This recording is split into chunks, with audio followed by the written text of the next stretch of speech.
something is afoot at the Circle K. The last thing anybody needs, I'm at a Circle K, a mobile station, for those of you who are listening to this on audio, because this is one of those videos that will also be simulcast. Simulcast? It's not even being cast. It's, I guess, let's just call it simulcast. It'll be simulcast as an audio thing. So it's part of my EC40 project, where I record a video every day that I'm 40, and it's part of my 5-cast podcast series, where I have been doing hot takes of Marvel movies for the last however many years. But the last thing anybody needs, really, is another hot take. And hashtag, can I do it? I'm trying to do a hashtag with my fingers here. Hashtag Thanos demands your silence. So I will not be spoiling Avengers Infinity War in this here thingy. I say the last thing anybody needs is a hot take, but I've been doing this for every Marvel movie since the Avengers, with the exception of, I think, the Dark Year, Marvel the Dark Year, which was Iron Man 3 and Thor the Dark World. I didn't do those.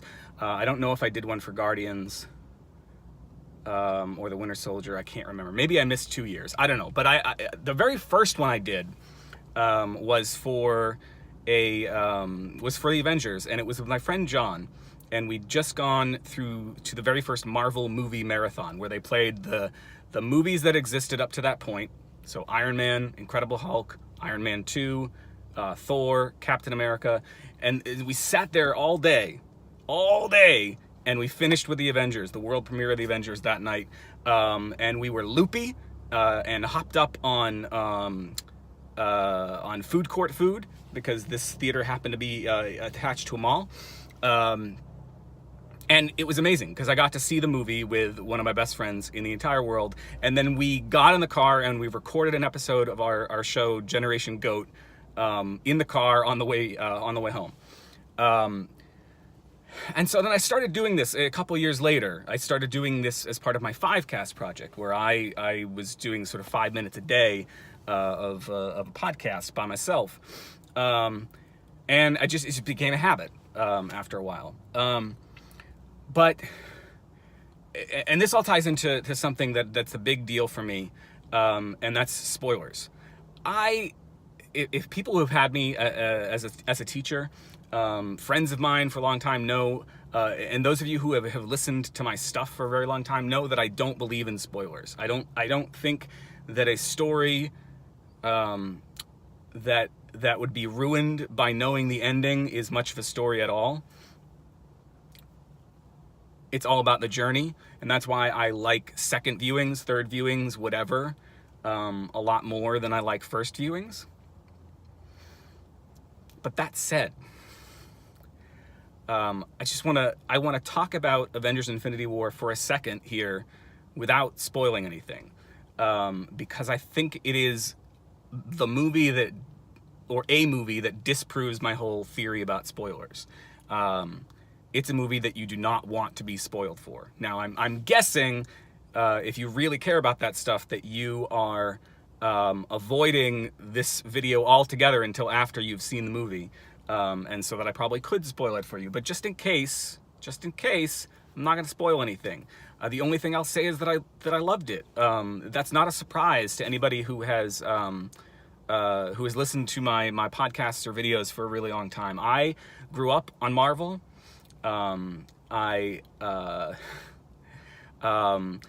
They've always been my thing. I was never a DC person, although I collected Batman for a little while. I got into the Death of Superman when that was out, but I was always a Marvel person. Uncanny X-Men 268 was my very first book that I ever bought with my own money.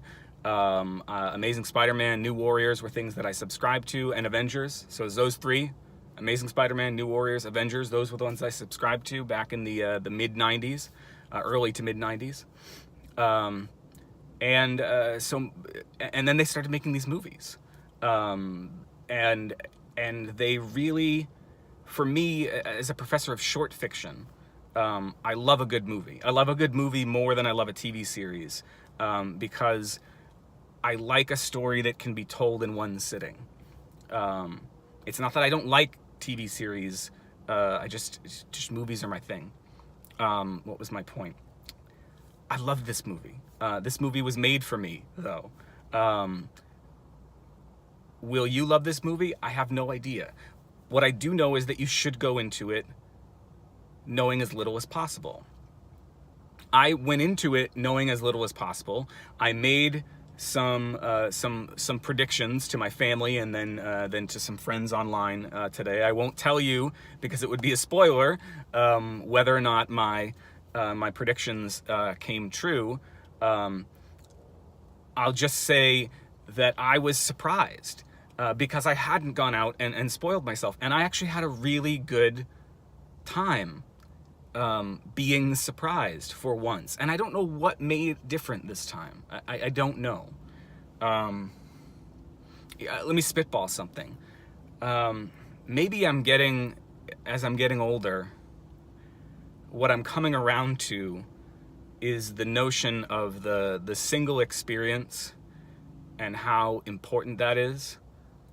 That one that you can't ever get back the first time watching something. Now, I've not enjoyed the first time watching things before because I've always kind of quasi-spoiled myself, right?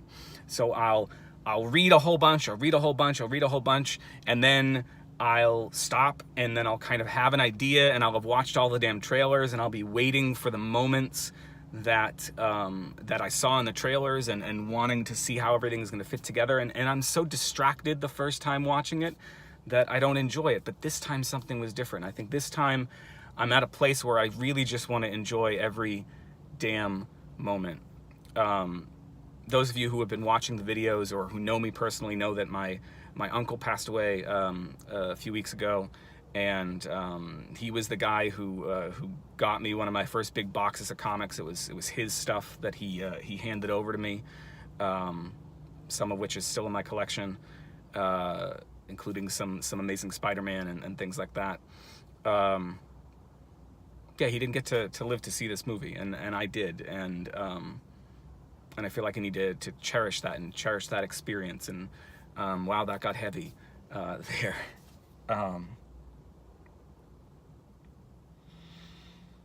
I'm really thankful for this, the people who make these things, for honoring the source material, the stuff that made me, the characters, not just material, the characters, the stories, honoring those stories that made me fall in love with storytelling as a kid, but also surprising me with the way that they adapted it. I have never been a purist when it comes to adaptations.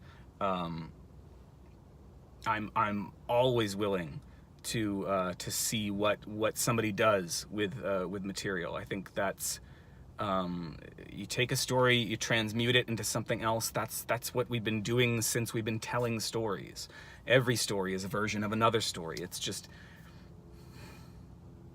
at any rate, Avengers Infinity War is a fantastic film.